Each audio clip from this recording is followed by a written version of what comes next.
डोसे बनवायला असे 3 वाटी तांदूळ घ्यायचे, उडदाची डाळ घ्यायची आणि तांदळामध्ये थोडेसे मेथीचे दाणे ॲड करायचे. तांदळाला रात्रभर भिजत ठेवायचं आणि मेथीला पण रात्रभर भिजत ठेवायचं आहे वेगवेगळ्या भांड्यांमध्ये. रात्रभर भिजलेली डाळ आणि तांदूळ हे टाकून द्यावे. त्याचं पिठाला रात्रभर मॅरिनेट करण्यासाठी ठेवून द्यावे. आणि त्याचं पीठ आपण आता घेतलेलं आहे.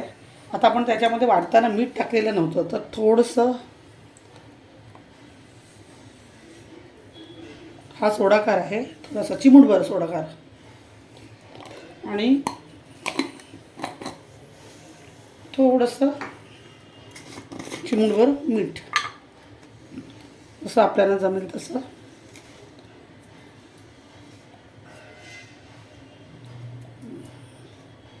तीन चुटकी पण मीठ घेतलं.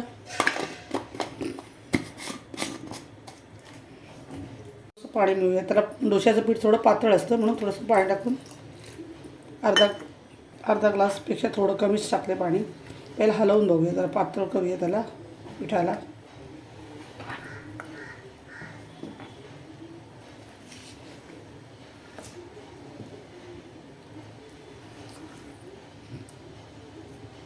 अजून थोडं पाणी टाकूया.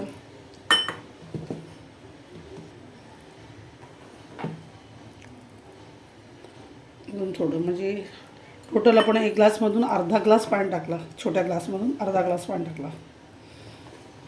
हलवून बघायचं की आपलं कस्टर्ड कसं होते ते.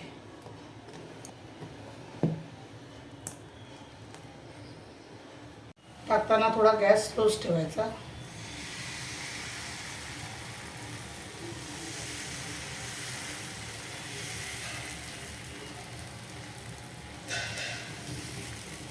झाकण ठेवूया आपण.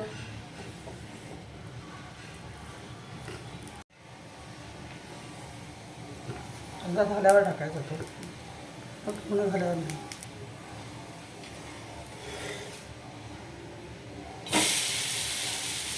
डोसे जरा पटापट व्हावेत म्हणून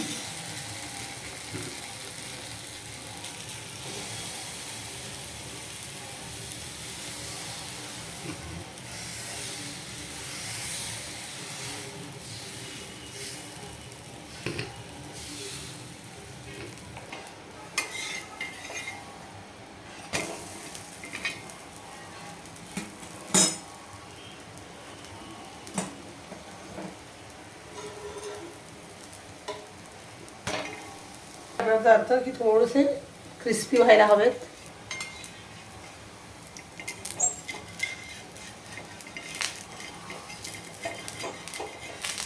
हा नॉनस्टिक तवा आहे आणि हा आपला साधा तवा आहे. ह्याच्यामध्ये काढून झाले की उलटे करायला मी ह्याच्यात टाकते का लवकर व्हावेत म्हणून. एकदा पलटी झाल्यानंतर मग काही हरकत नाही ह्याच्यात व्हायला. हे थोडे क्रिस्पी होतात. चटणी, नारळाची चटणी आणि हा आपला डोसा तयार आहे खायला. आपली प्लेट तयार आहे डोस्याची.